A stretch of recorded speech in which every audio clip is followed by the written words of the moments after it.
保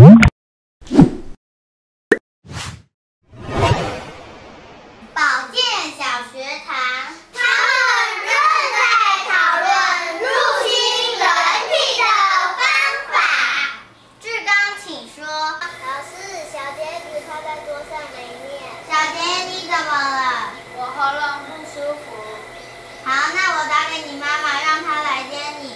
妈妈，我们要去哪里？我要去看医生。我要了。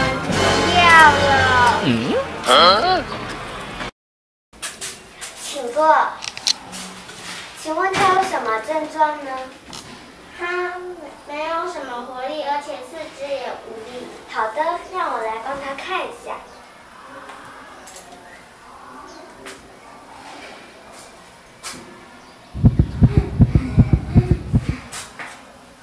他呼吸急促。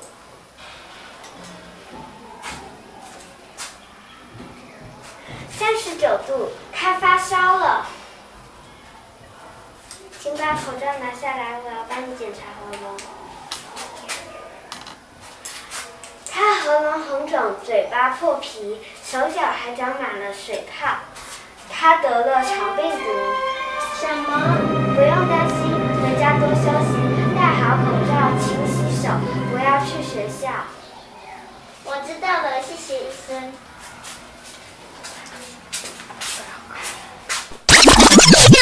剪刀石头布，嘿，那有一个小朋友在吃手刀，我们去攻击他吧！只要人类习惯不佳，我们一